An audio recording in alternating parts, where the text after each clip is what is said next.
So one of the argument on global carbon emission tech was that it will end up generating tens of billions of dollars of revenue whenever implemented.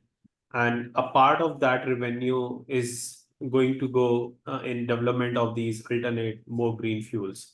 But as you mentioned, like the overall implementation seems to be very challenging. But you see that IMO engaging with these stakeholders, the fuel providers in some way, and to kind of incentivize them in development of more green fuels. Do you see that happening? In theory, you could say it again is one of those where it sounds good.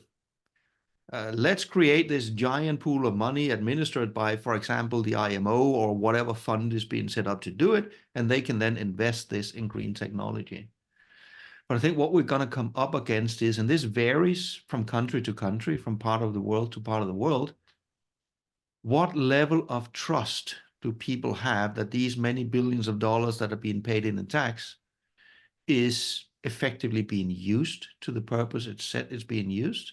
And what is the level of trust that it is the right companies, the right technologies that are being invested in? To some degree, it is,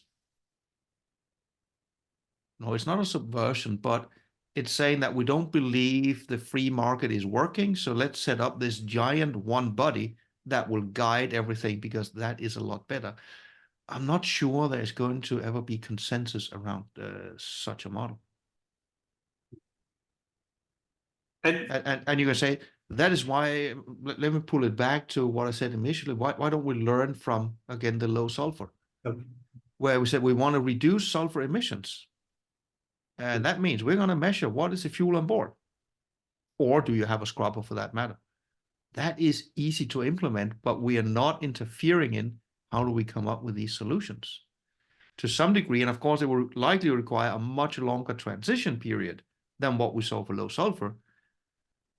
But strictly speaking, there might not be many technical challenges in saying, fine, you need to have fuel of specific types on board, or we need to see that you have a carbon capture device on board the vessel, or you're simply non-compliant. That would then push it back to the industry. What are you then going to do?